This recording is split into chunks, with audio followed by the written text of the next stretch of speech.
ठीक है, इस सुनते हैं। हम लोग Newton second law of motion पढ़ी थी उस दिन।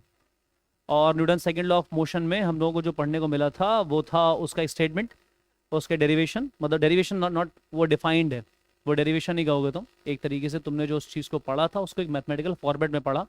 एक था F is equals to delta P upon delta T, दूसरा तुमने पढ़ा F is equals to M A. ठीक है ना। उस बात को हम लोग अब कंटिन्यू नहीं करेंगे और उसके कुछ न्यूमेरिकल्स देखेंगे। Theoretical part almost over.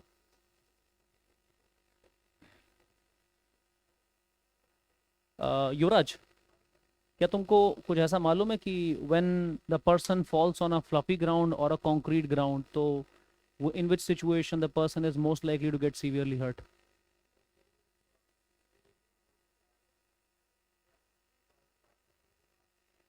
Particles hard होंगे, कुछ और कहो आपकी।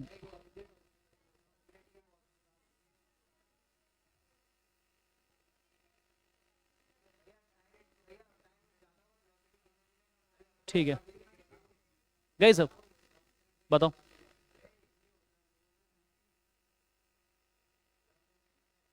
हाँ हाँ, ठीक है, बेटर, सिट डाउन। गए सब, ध्यान सुनो, बहुत शांति है, सभी लोग इधर ध्यान दो। कॉपी वॉपी सब छोड़ो, पेंसिल ड्रॉप करो और सुनने की कोशिश करो। इस इक्वेशन से कुछ एप्लीकेशंस हैं जो तुम्हारे बुक्स में है, जैसे lowering of hand by cricketer, ठीक है ना। और ये तो है ही, इसके अलावा तुम पढ़ सकते हो कि अगर पर्सन कंक्रीट फ्लोर पे गिरता है तो उसको चोट ज़्यादा लगती है। और पर्सन जब किसी भी एक फ्लफी ग्राउंड पर गिरता है या किसी एक ऐसे ग्राउंड पर गिरता है जहाँ पर स्पंजेस हैं, एयर कॉलम्स हैं, एयर स्पंजेस हैं, एयर कुशंस हैं, वहाँ पर उसे चोट ज़्यादा नहीं लगती। जैसे नॉर्मली ट्रैम्पोलिन मान लो तुम, और तुम ये भी कोशिश करते हो तो घर पे जो गद्दे हैं उस पर कूदने की। तुम अगर सोचो, जैसे मैं तुमको सिंपली बता रहा हूँ, अगर तुम लोग भरोसा कर पाओ तो, ठीक है। इस सामने स्लैब तुम देख रहा हो, जहाँ तुम बैठे हो इस जगह पर डबल बेड होता था हम लोग का। अभी तो सब कुछ एकदम हटा दिया। तो क्या करते थे वहाँ पर, मैं नहीं, मैं बहुत रेयरली कूदा हूँ, भैया काफ़ी ज़्यादा हिम्मती हैं, ठीक है ना। तो मैं एक बार बस ऐसा करा है, तो मेरे को डर लगता था, और मैंने एक बार इसलिए करा कि अरे भैया कूद रहे हैं तो मज़ा आ रहा होगा। बाद में जम गिरे तो धम से झटका लगा थोड़ा सा, और थोड़ा डर लगा, तो दोबारा फिर मैं कूदा नहीं। तो वहां पर चढ़ के एक बार डायरेक्ट जंप भैया ने मारी थी गद्दे पर। और ऐसा मल्टीपल टाइम्स, बहुत छोटे छोटे थे हम लोग। मम्मी इधर उधर चली जाती थी, जब पता लगा मम्मी अगर किचन में काम कर रही है तो शैतानी करना तो हक है, तो ऐसी करी है शैतानी, ठीक है।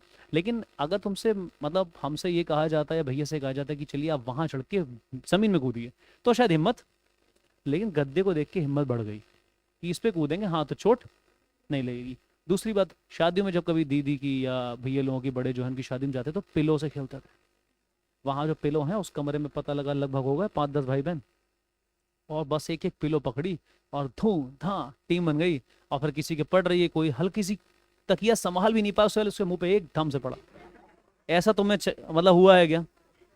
और अमेजिंग बात यह है कि बहुत मजा आता था। अभी अगर मैं तुमसे कहूँ तुम अपनी किताब या आर डी शर्मा किसी के मुंह पे मार, बिल्कुल। अब सिचुएशन ये है, तुमने जिस चीज को हिट करा है वो काफी फ्लफी है, काफी स्पंजी है, और उस पे जब कुछ हिट होता है तो वो दब जाती है। मेन पर्पस ये है, और तुमको मजा आता है। अगर मैं तुमसे कहूँ कि एक पंच दो, तुम गद्दा देख के तुरंत एक कुछ करोगे, हाँ रिजुम, ठीक है ना। मिक्की माउस में अच्छा मुझे, अच्छा अच्छा, ऐसा कुछ। और ट्रैम्पोलिन तो तुम जानते ही हो, ठीक है ना, you heard the song trampoline, springs, ठीक है। चलो देखते हैं कुछ बातें। अच्छा देखो, एक बात समझो, यहाँ से पास करते हैं गाइज, बिल्कुल शैतानी मत करना पीछे। अ, ऐसा कुछ लिखते हैं, force is equals to guys change in momentum upon time.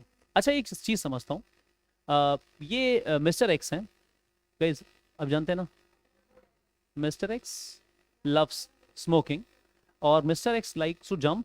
Mister X ने सोचा कि चलो यहाँ से एक छलांग लगाते हैं, और कहाँ पर, यहाँ पर।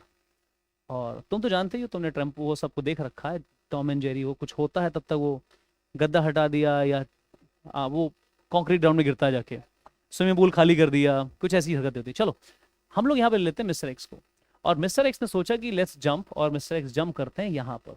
तो मिस्टर एक्स जब जंप करे तो लेट्स से मिस्टर एक्स जब इस हाइट से गिरे, तो मिस्टर एक्स की जो वेलोसिटी है वो हो जाती है 10 मीटर पर ऐसा मान लेते हैं just before hitting the ground Mister X has acquired a velocity of 10 meter पर, और मिस्टर एक्स अपने आप में 100 किलो के। क्या करें, 100 मान ले 80 मान ले, बताओ मुझे जल्दी से।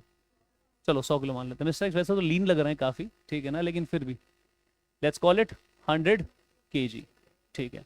सो मिस्टर एक्स 100 किलो के, और मिस्टर एक्स कूद गए, और just before hitting the ground Mister X की वेलोसिटी कितनी हो गई है, 10 मीटर पर सेकेंड। सो मिस्टर एक्स जब यहां पर आ रहे होंगे, देखो सिगार चल रहा है, शॉक बड़ी चीज है, ठीक है ना। So mister X is about to hit the ground, और मिस्टर एक्स, ठीक है ना, ऐसे आ रहे हैं। तो मिस्टर एक्स का जो मोमेंटम ये आया बिफोर हिटिंग द ग्राउंड, वो कितना है, देखो मिस्टर एक्स का मास इनटू मिस्टर एक्स की वेलोसिटी। मिस्टर एक्स हैं 100 किलो के, और मिस्टर एक्स आ रहे हैं, ठीक है ना, और हाँ बच्चों, ठीक है ना, और ये रहा मिस्टर एक्स का मोमेंटम। और mister X is kind of happy कि हाँ पंछी बनूं, बन के फिरूं मस्त गगन में, फाइन।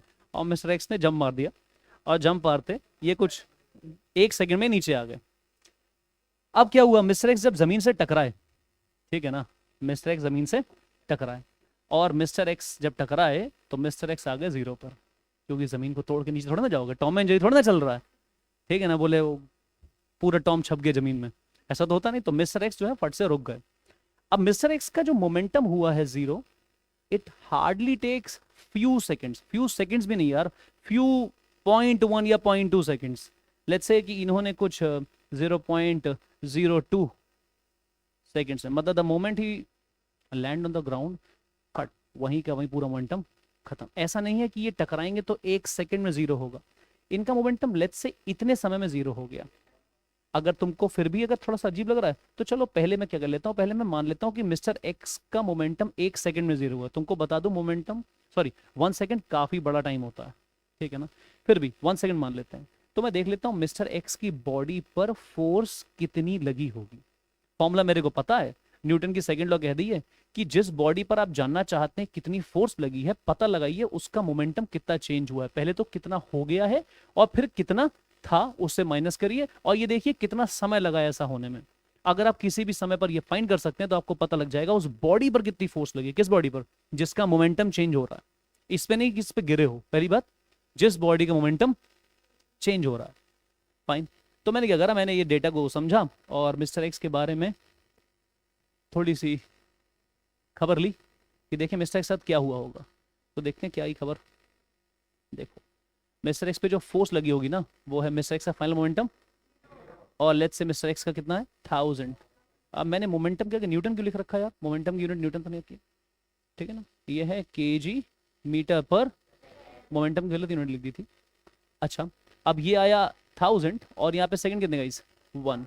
तो मिस्टर एक्स पे जो फोर्स लगी होगी वो अराउंड कितना न्यूटन है, 1000 न्यूटन है, ठीक है ना। तो मिस्टर एक्स पे इतनी फोर्स लगी, बल्कि ये समय काफी ज्यादा है, इससे कम समय में मिस्टर एक्स का मोमेंटम 0 हुआ होगा। लेट्स से कि मोमेंटम अब मिस्टर एक्स का 0 हुआ है 0.01 सेकंड में। अब गाइस इमेजिन मिस्टर एक्स का जो मोमेंटम 0 हुआ उसमें 1 सेकंड नहीं लगा, उसमें बहुत कम समय लगा।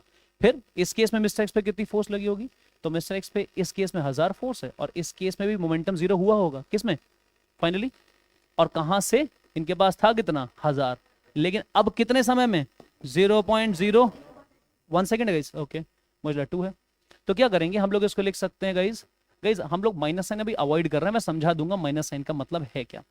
0.1, ओके मैंने गलत लिख लिया काफी कुछ, 0.01 गाइस, चिंता ना करो, मैं थोड़ा इसको ऊपर करता हूँ सबको दिख सके, सही है क्या। और वो वाली लाइट बंद कर दो, देखो जरा, ठीक, थोड़ा साइडवेज हो जाओ कृष्ण, थोड़ा सा मैनेज कर लो। इसको जब सॉल्व करेंगे हम लोग तो गाइस क्या ये 1000 और ये 2 0 एक्स्ट्रा और आ जाएंगे। मिस्टर एक्स पे 1,00,000 न्यूटन फोर्स लगी है, Mister X going to enjoy, बहुत जबरदस्त, सिगार तुरंत छूट जाएगा मुंह से, बात को समझ आई, और हड्डियां हो जाएंगी हाँ चूर, जो भी कहना है तुम्हें। तो अगर गई सुनो, मोरल ऑफ द स्टोरी क्या है, मोरल ऑफ द स्टोरी ये है कि मिस्टर एक्स कूदने की सोची, लेकिन मिस्टर एक्स ने जब कूदने के लिए विचार करा है तो मिस्टर एक्स का अगर मोमेंटम 1 सेकंड में 0 हो रहा है, देखो ये बात तो सच है कि मोमेंटम 0 होगा, लेकिन कितने समय में हो रहा है ये एक बहुत इंपॉर्टेंट बात है। मिस्टर एक्स लेट्स से अगर ने 1 सेकंड लगा होता तो मिस्टर एक्स पे लगी होती मात्र कितनी फोर्स, 1000 न्यूटन, और हो सकता है मिस्टर एक्स बियर कर जाते। लेकिन अगर मिस्टर एक्स का मोमेंटम जीरो हुआ है 0.01 सेकेंड में, तो मिस्टर एक्स तो निपट गए। बात को समझ में आई?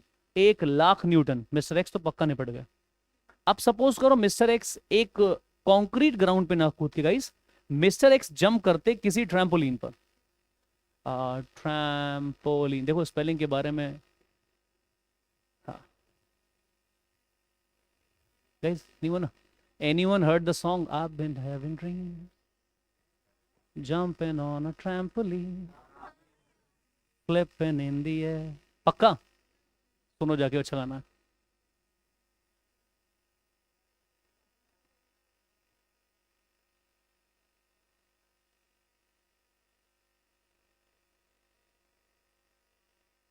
गुड, हो जान दो, ठीक है, बता दिया करो यार, ठीक है फाइन। अब ट्रैम्पोलिन के बारे में तुम जानते हो? ऑन हो गई, देखो साउंड चल रहा है, ठीक है ना। अब वो गा दिया, मुझे लगा ऑफ है यार, ठीक है ना। गाइस ट्रैम्पोलिन एक ऐसा तखत, मतलब गोल सा तखत कहोगे, क्या कहोगे कह लो। और गाइस यहाँ पर कुछ लगी होती बढ़िया सी स्प्रिंग्स, आप सभी लोग जानते हैं। और ये लोहे वाले पे नहीं कूदा जाता, बीच में कूदते हैं। और फिर शायद सुनो, बच्चों के लिए नेट भी लगा होता है, लेकिन वो तो तुम हो नहीं, ठीक है। इधर देखो, तो क्या हुआ, मिस्टर एक्स जो थे अभी फिर से मिस्टर एक्स डिसाइडेड कि कूदूंगा तो जरूर, और मिस्टर एक्स फिर से एक नेक्स्ट सिगार, एक नेक्स्ट सिगार, जाओ, ठीक है ना। अब यहां से ये जब जंप करे गाइस, तो ये ट्रैम्पोलिन थोड़ा सा नीचे श्रिंक होगा, नॉट श्रिंक यार, तुम समझ सकते हो ना, नीचे डिप्रेस होगा, और मिस्टर एक्स का मोमेंटम जीरो होने में थोड़ा ज्यादा समय। And let's say mister X ने अपना वो इनिशियल मोमेंटम कितना था, 1000 किलोग्राम मीटर पर, और मिस्टर एक्स का फाइनल मोमेंटम कितना, लेट्स से मिस्टर एक्स ने ले ली कितने second, let's say. So mister x पे जो गाइस फोर्स लगने वाली है वो है 0 माइनस 1000 डिवाइडेड बाई 2, कितना मिस्टर एक्स को, हाँ बिल्कुल गाइस, इसका मतलब ये है मिस्टर एक्स को झटका तो लगेगा, लेकिन मिस्टर एक्स को ज्यादा नुकसान, बच तो जाएंगे, बचने की पूरी उम्मीद। और और सही से अगर बोलूं ना, तो यहाँ पे मिस्टर एक्स को इतनी चोट लगी होगी, इतनी चोट लगी होगी, तुमने सोची ना होगी। कहाँ पे, यहाँ पे, ठीक है ना। और मिस्टर एक्स यहाँ पे थोड़े से बैडली हर्ट हुए होंगे, हो सकता है गाइस देखो, यहाँ पर अगर एक हाथ टूटे, कहाँ पर, यहाँ पर, तो हो सकता है यहाँ पर आधा ही टूटे, मतलब यहाँ पर अगर 2 हाथ टूटे तो यहाँ पर हो सकता है, और यहाँ तो मिस्टर एक्स गए, ठीक है ना, खत्म, है ना, वही वाली बात। I hope clear. क्या तुमको ये समझ में आ रहा है इस बात का मॉरल क्या है? इस बात का मॉरल ये है कि कितने समय में मोमेंटम जीरो हो रहा है, ये भी इंपॉर्टेंट बात है। अगर नो मैटर बॉडी के पास मोमेंटम बहुत हाई हो, लेकिन अगर वो मोमेंटम को जीरो करा जाए काफी ज्यादा समय में, तो शायद उस बॉडी पर पड़ने वाला इंपैक्ट इतना हैवी नहीं होगा। अगर मैं किसी बॉडी का मोमेंटम जो कि काफी ज्यादा, और मैं उसको कंट्रोल कर सकता हूं, उसको मैं जीरो करने के लिए काफी ज्यादा समय लूं, तो उस बॉडी पर फोर्स ज्यादा लगने वाली नहीं है। लेकिन अगर उसी मोमेंटम को, छोटे से छोटा मोमेंटम है, और उसको तुम बहुत कम समय में जीरो कर रहे हो, तो चोट ज्यादा। Same thing can be explained, या same reason can be use to explain why the cricket या कैच, क्या होते हैं बॉलर और fielder, lowers his hand while catching a ball. उसका रीजन यही है कि बॉल एक पर्टिकुलर, गाइस बॉल एक पर्टिकुलर मोमेंटम के साथ आ रही है, तुम्हें कैच पकड़ना है, तो you need to bring the ball to rest, तो तुम उसका मोमेंटम करोगे कितना, जीरो। बॉल हैवी है, तुम उसका मोमेंटम करने वाले क्या, जीरो। लेकिन अगर तुम बॉल को एट द स्पॉट पकड़ोगे तो तुम्हारे हाथ में चोट लगेगी। लेकिन अगर तुम उसी बॉल को कैच करते समय थोड़ा सा हाथ लोअर करोगे, तो किस समय में तुम्हारा मोमेंटम जीरो हो रहा है, जिस समय तुम्हारा मोमेंटम जीरो हो रहा है वो थोड़ा सा बढ़ जाएगा, और इस वजह से बॉडी पर जिसका मोमेंटम चेंज हुआ है उस पर फोर्स कम लगेगी, एज ए रिजल्ट तुम पे कम फोर्स लगेगी। अग्री? क्योंकि न्यूटन्स थर्ड लॉ के according every action has equal and opposite. अगर बॉल, अच्छा तुमने जब निकाला बॉल का final momentum minus initial momentum upon time, तो ये आएगी फोर्स ऑन बॉल, तुम पे कितनी फोर्स लगी? जितनी बॉल पर तुमने लगाई, according to third law of, ठीक है ना। अभी अगर मैं विचार करूं कि मुझे इस दीवार पे इतनी तेज घूंसा मारना है, इतनी तेज हिट करना है कि दीवार मतलब एक बार को तो सोचे, तो तुम मार दो। उस पर तुम सोचोगे हमने ऐसा क्यों सोचा, क्योंकि तुमने करा उस पर एक्शन, और तुम्हारे हाथ पे आएगा न्यूटन्स की। इतनी चीज तो तुम मेरे बिना पढ़ाए भी जानते हो ना, इससे पहले से जानते हो, ठीक है ना। और हम लोग पास एक अच्छी चीज है ना, स्कूल, ठीक है ना। हाँ हाँ हाँ हाँ हाँ हाँ।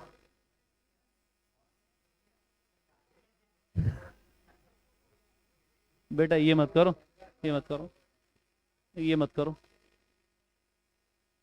ठीक, कोई दिक्कत नहीं, रिलैक्स। गाइस आगे लिखो, आप लोग शुरू करते हैं, हम लोग चलिए। लिखो एनओटी नोट,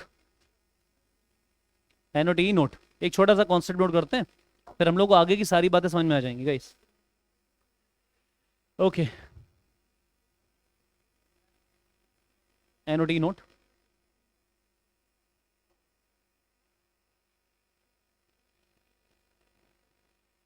कि हम लोग ऐसा लिखें, if the momentum of the body drops to zero या become zero in very short time, the force is large. चलिए इस बात को थोड़ा अच्छे से लिखते हैं, लिखिए।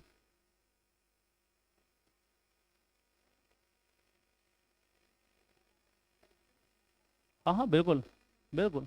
If the momentum of the body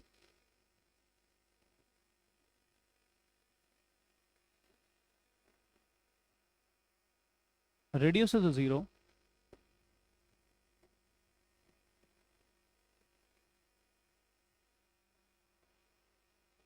in very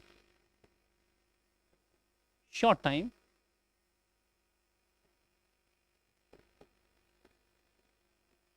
the force on the body,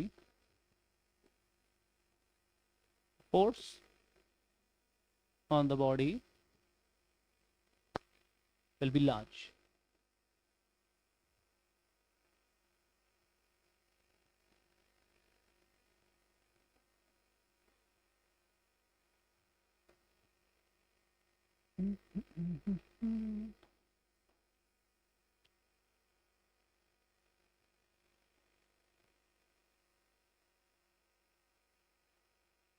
देखो अगर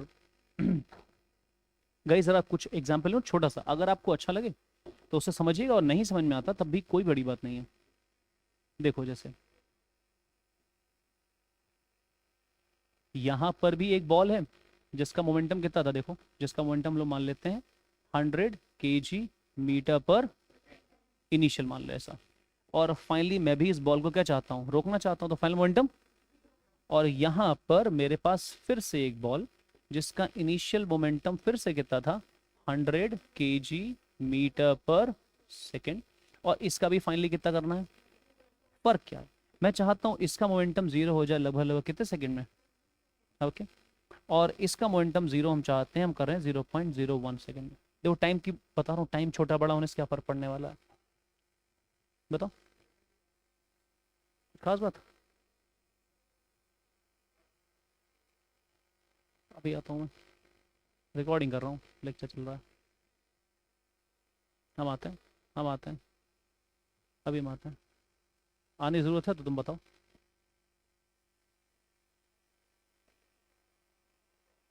गाइस 5 मिनट का पॉज लेंगे, उसके बाद दोबारा आते हैं, ठीक है।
बता के देखो। हेलो, ठीक है, रिकॉर्डिंग क्लियर, ठीक है। गए सुनो, कहाँ पे थे? मैं तुमसे कहा था कि एक बॉल है जिसका मोमेंटम कितना है, इतना, और ये भी एक बॉल है इसका मोमेंटम इतना है, दोनों का मोमेंटम जो है वो जीरो हो रहा है। गाइस इधर देखो, इसका चेंज इन मोमेंटम कितना आ रहा है, इसका भी 100 आ रहा है change in momentum. Never mind, negative sign को थोड़ा अवॉइड करो, मैं समझा दूंगा उसका मतलब क्या होता है। और इसका भी चेंज इन मोमेंटम कितना आ रहा है, 100। मैं फिर से कह रहा हूँ, नेवर माइंड, नेगेटिव साइन की टेंशन मत लीजिए, मैं समझाता हूँ उसका मतलब भी क्या होगा। पहले इसका लॉजिक समझ लो, साइन की महिमा बाद में समझेंगे। अब देखो, यहां पर मोमेंटम जो जीरो हो रहा है उसके लिए कितना समय है, 2 सेकंड। और यहां पर जो मोमेंटम जीरो हो रहा है उसके लिए मात्र कितना समय है? जरा फोर्स निकाल के देख लेते हैं गाइस। पहली में कितना आ रहा है? पहले का 50 आ रहा है, 50 आएगा। गाइस दूसरे का 1000। देख लो जरा, दोनों का चेंज इन मोमेंटम बराबर है। गाइस शांत, दोनों का चेंज इन मोमेंटम इक्वल है, लेकिन चेंज इन मोमेंटम उतना ही कितने समय में हुआ है इस बात से फर्क पड़ रहा है। जिसका मोमेंटम ज्यादा समय में जीरो हो रहा है उस पर फोर्स कम है। इसका मतलब कि अगर यहां पर टाइम जो होगा जिसमें मोमेंटम जीरो है वो ज्यादा है, तो बॉडी पे लगने वाली फोर्स, अगर मैं तुमसे ये कहूं कि बॉडी पे लगने वाली फोर्स जो है, या जो टाइम है जिसमें बॉडी का मोमेंटम जीरो हुआ है, वो टाइम बहुत स्मॉल है, या बहुत शॉर्ट स्पैन में बॉडी का मोमेंटम कितना हो जाता है, जीरो हो जाता है, तो बॉडी पे लगने वाली फोर्स क्या है?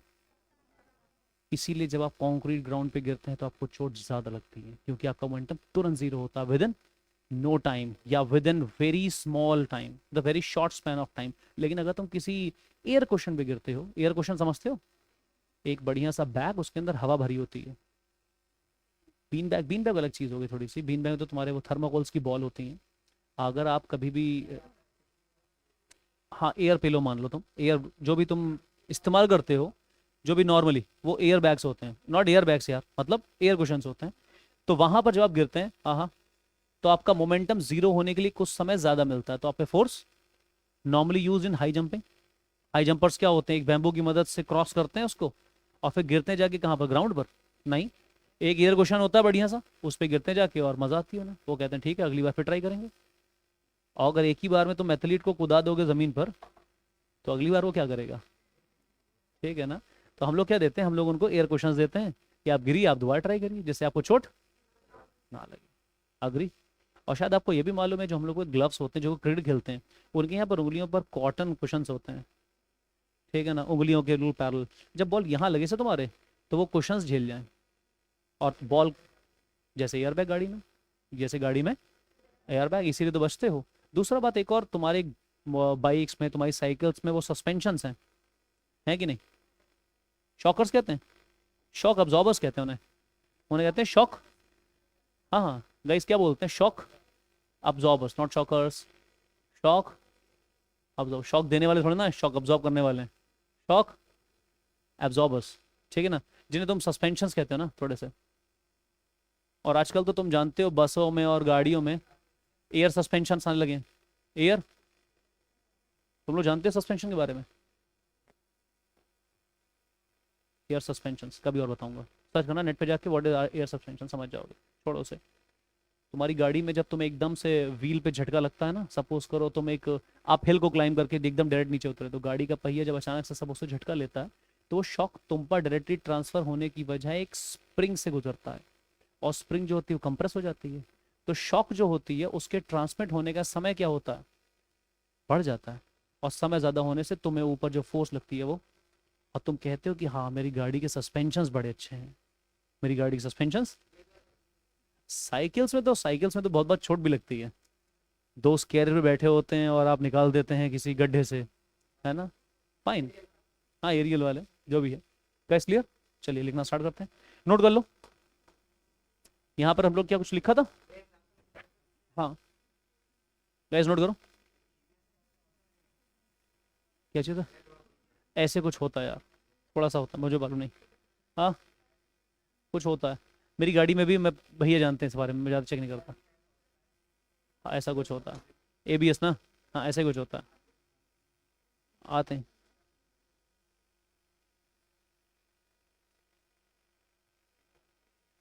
हाँ एग्जाम्पल यही है बेटा, देखो मैं ज़रा फोकस बढ़ा दूँ, फोकस थोड़ा ख़राब है।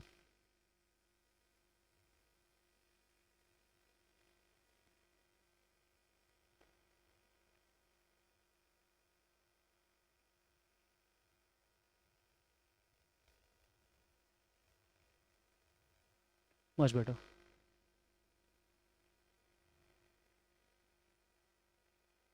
लिख लो।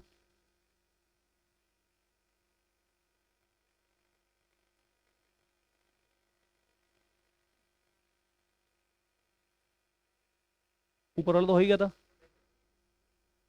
ऊपर वाला तो हो ही गया था आपका, इस पे ध्यान दो।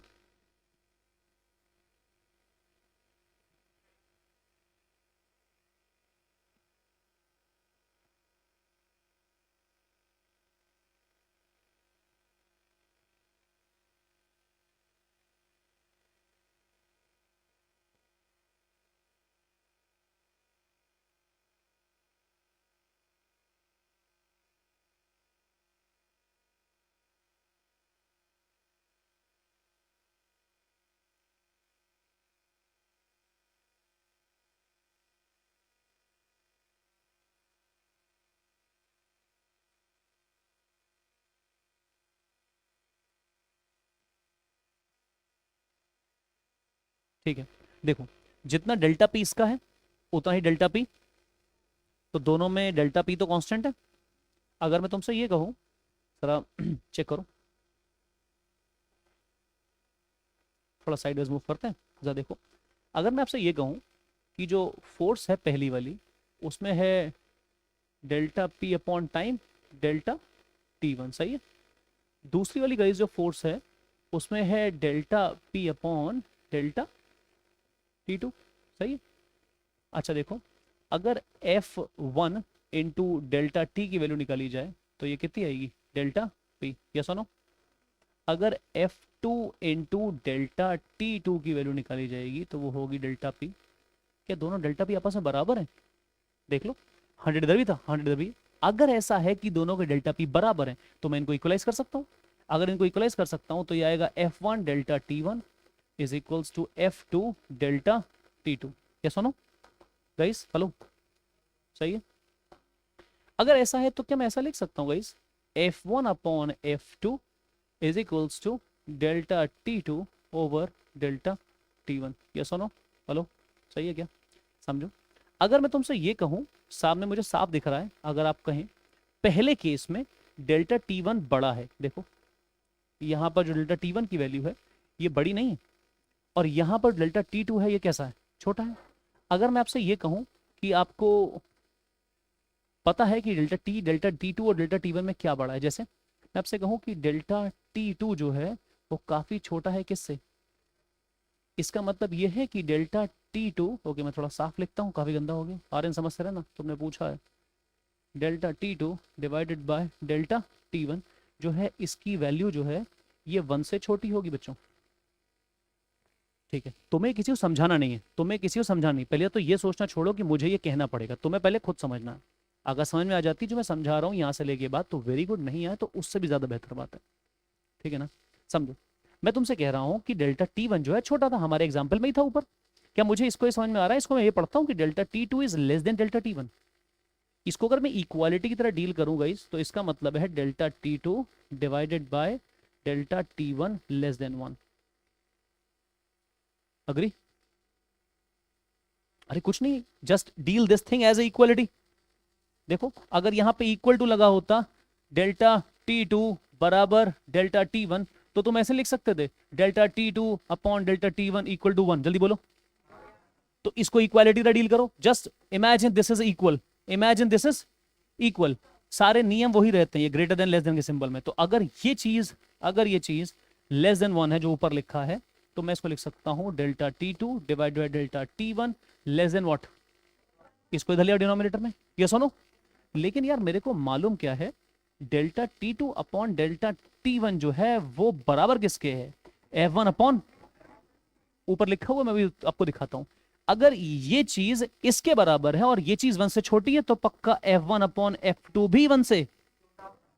दिस एम्प्लाइज गाइज कि F one is less than, तो इसका मतलब एफ टू में समय लगा कम लेकिन ताकत किसमें ज्यादा लगी, इसका मतलब एफ टू वाले समय में मुझे तकलीफ ज्यादा हुई होगी, फोर्स कौन से में ज्यादा लगी होगी, एफ टू में। ये एक मैथमेटिकल अप्रोच है, अगर you wish to do it कर सकते हो, अगर तुम्हें समझ में आता है, कंपल्सरी बिल्कुल नहीं है। थोड़ी सी लॉजिकल अप्रोच है, और आप लोग अभी जस्ट 9th में आए हैं तो जरूरी नहीं है आपकी अंडरस्टैंडिंग इतनी प्रॉपर हो, लेकिन ये चीज ऐसे करी जाती है। जो लोग ज्यादा प्रो हैं वो सिर्फ कर लें, और मैं किसी को अंडरस्टिमेट नहीं कर रहा हूँ, लेकिन समझने की ताकत में फर्क तो होता ही है। किसी का मन लगता है, किसी का, कुछ लोग होंगे इनको समझ में आ गया होगा।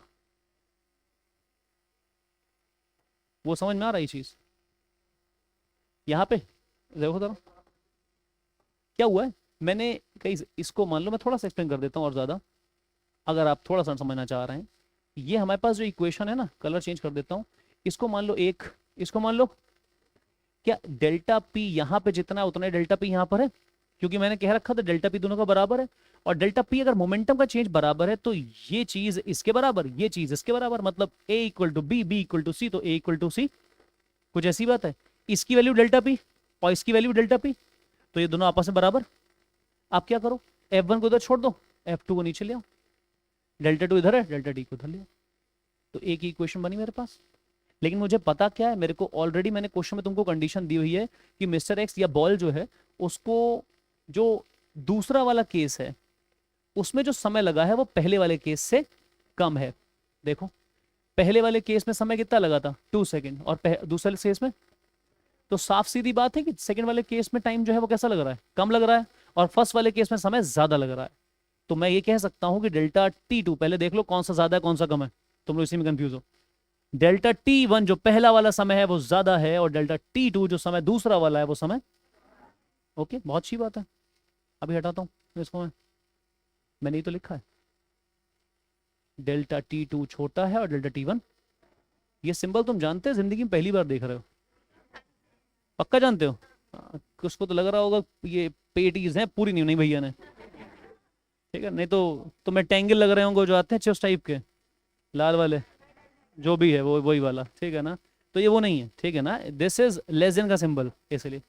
तो T2 कम है ना T1 से, T2 जो है वो क्या है, और लेकिन T2 अपॉन T1 की वैल्यू किसके बराबर है, तो जो इसके लिए सच होगा वो इसके लिए भी तो सच होगा, क्योंकि ये दोनों आपस में, तो अगर ये 1 से छोटा है तो ये भी 1 से, लेकिन जब ये 1 से छोटा हुआ तो आंसर आया F1 छोटा और F2, साफ पता लग रहा है यार, टाइम T2 अगर छोटा हुआ तो F2 बड़ा हो जाएगा, मतलब F2 वाले केस में अगर मिस्टर एक्स होते तो तबाही होती मिस्टर एक्स की, और अगर मिस्टर एक्स पहले वाले केस में हो तो मिस्टर एक्स बच जाते। लेकिन हमने एग्जाम्पल बॉल का लिया है, तो इसका मतलब पहले केस में अगर बॉल मैं पकड़ूंगा इतने समय में, जो कौन सा था डेल्टा टू, सॉरी ये वाले में, तो मुझे चोट लगेगी यार बहुत ज्यादा, और यहाँ पे जब बॉल पकड़ेंगे तो ठीक है, हाँ दिस इज वाइल लुअरिंग द, ठीक है। अब अपने काम की चीज पढ़ो, तुमने पूछी, किसने पूछा था ये दोबारा समझाने के लिए, हाँ आर्यन, ठीक है ना। आगे देखो, अपने काम की चीज पढ़ते हैं हम लोग, क्या हम लोग यहाँ तक लिख चुके थे, देखो ये ये, अच्छा ईमानदार से बताओ किसे किसे पल्ले पड़ा जो बताया, हल्का हल्का आ गया, पूरा आ गया, अरे perfect perfect, hands down hands down, I said put your hands down, सुना आपने डायलॉग, इस मूवी, हाँ बिल्कुल, विदु सहस्त्र बुद्धि, हाँ ना। तो वो कहता है सर एक क्वेश्चन था, ठीक है ना, पाएंगे इस गुड, लिखिए why why why why a fielder lowers his hand while catching a ball, why fielder, fielder समझते हो ना, तुम ज्यादा बेटर कौन समझता होगा फील्डर, ठीक है ना। Fielder lowers his hand while catching a cricket ball, why a player lowers या fielder lowers his hand while catching a cricket, cricket ball पकड़ते समय एक प्लेयर अपना हाथ नीचे की ओर क्यों ले जाता है, सिंपल सी बात, ठीक है। लिखिए दिस, एक्सप्लेनेशन लिखते हैं guys, while catching a cricket ball, cricket ball को कैच करते समय ऐसा क्यों होता है, while catching a cricket ball, आइए गाइस लिखते हैं।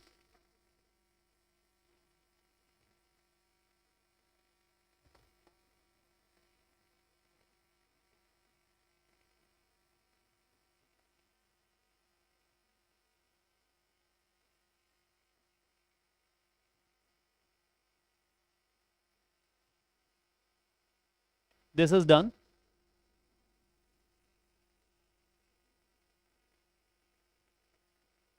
टू इंक्रीज द, हाँ 2 बार हो गया, अवॉइडेड यार, ठीक है 2 बार हो गया by mistake. This is done to increase the time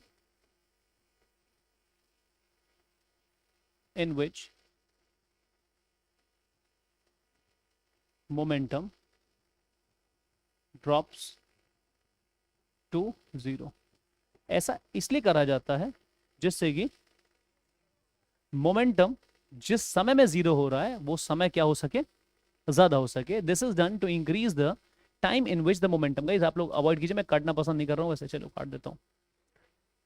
this is नहीं, अभी नहीं, अभी इसको लिख लूँ फिर उसके बाद. This is done to increase the time in which the momentum drops to 0. We know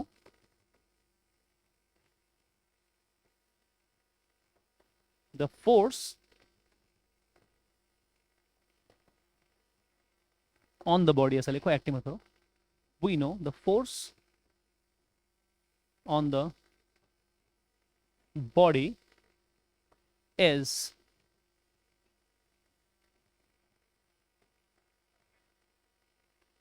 inversely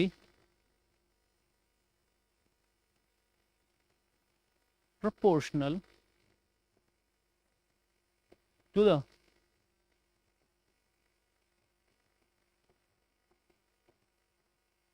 inversely proportional to the time taken. Guys inversely proportional और directly proportional हम लोग जानते हैं ना, हम लोगों ने पढ़ लिया, हम लोग पास वीडियो भी है, मैंने उसको डाला हुआ है, जिनको दिक्कत हो वो दोबारा देख लो यार जाके, ठीक है ना, वरना इतनी कोई खास बात नहीं है, ठीक है ना. This is done to increase the time in which the momentum drops to 0. We know that the force of the body is inversely proportional to the time taken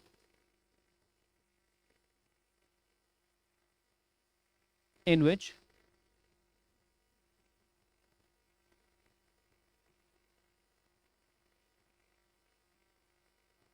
momentum of body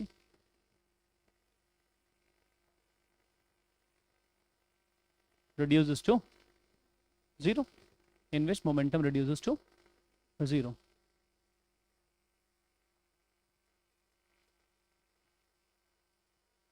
We know that the force acting on the body, force on the body is inversely proportional to the time taken in which the momentum of the body drops to 0.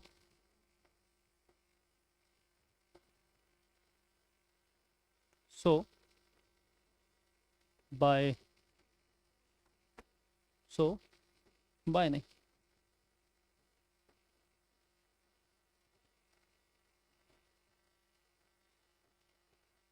increasing time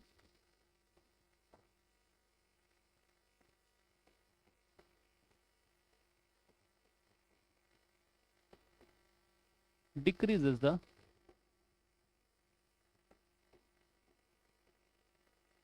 force.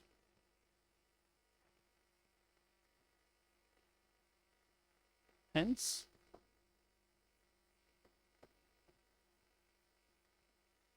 fielder can catch the ball, catch the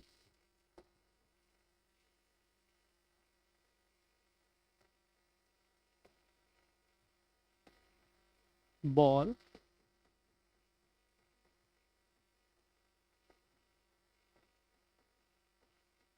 without getting hurt. सही है guys, थोड़ा लेंदी हो गया लेकिन मैंने आपको दिया है इतना लंबा जिससे आप प्रॉपर मीनिंग इसको रियलाइज कर सके जब भी आप पढ़ें. इससे शॉर्ट भी दिया जा सकता है, वो भी समझाता हूँ अभी. एटलीस्ट जितना लिखा जाए उसमें तुमको उसका एसेंस मिले तो तुम लिख क्या रहे हो, ठीक है. आंसर पर्पस के लिए एक और शॉर्ट दे देते हैं अभी, ठीक है. This is done to increase the time in which momentum drops to 0. We know the force on the body is inversely proportional to the time taken in which the momentum of the body reduces to 0. So increasing the time decreases the force and hence the fielder can catch the ball without getting hurt. I hope clear. Good है यार. इसी तरीके से तमाम चीज़ें हैं, जैसे person वही कंक्रीट ग्राउंड पे गिरे तो ज़्यादा चोट लगेगी, क्यों, same cheese. Time of impact, अच्छा देखो इसको छोटा कर सकते हैं बहुत ज़्यादा. लाइन तुमको मैं बताता हूँ कहाँ पे तुम छोटा कर सकते हो. देखो ज़रा, ये लिखा है this is done to increase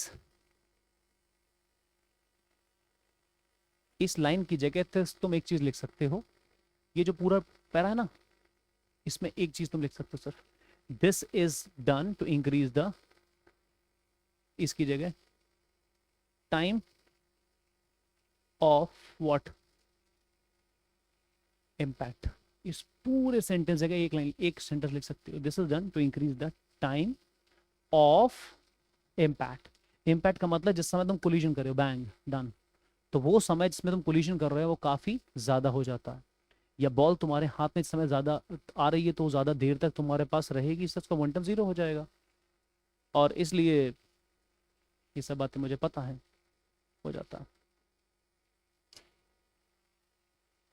आज नहीं रखें और बढ़ाएं, ठीक है। एक क्वेश्चन दे देता हूँ मैं, एक क्वेश्चन देता हूँ, वो आप लोग करके करके लाइए घर से, ठीक है ना। देखो जरा, अगले संडे को, मैं आपसे पहले बोल चुका हूँ, 5 चैप्टर का टेस्ट होगा, बायोलॉजी के दोनों जो भी आपके हैं। फिजिक्स में आपका जो अभी ये लॉज ऑफ मोशन हुआ है, पीछे वाला मोशन, ठीक है ना, देख लेता हूँ, बात कर लूँगा मैं। और केमिस्ट्री में तुम्हारा वो वाला, इसके बाद जो पढ़ने वाले हैं चैप्टर वो कौन सा होगा, मैटर, हाँ वही वाला, ठीक है ना, जिसमें आप लोग कोलाइड सस्पेंशन वगैरह है ना, वो वाला, ठीक है, जेल और ये सब बातें हैं। लिखिए क्वेश्चन, लिखिए, वाई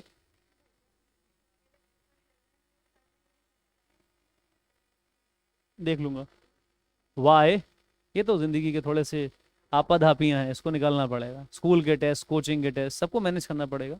अब ऐसे तो स्कूल वाले हर बार जीत जाएंगे, मैं हार जाऊंगा हर बार, क्योंकि स्कूल वाले तो हर दूसरे दिन टेस्ट लेते हैं, हर 15 दिन, ठीक है ना। हाँ ठीक है, Y,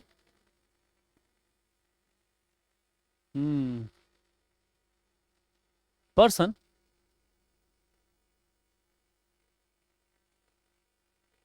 less likely to get hurt, less likely to get hurt when he lands, while he lands, when he lands, not while, when he lands, lands, lands on cushioned ground or a fluffy ground,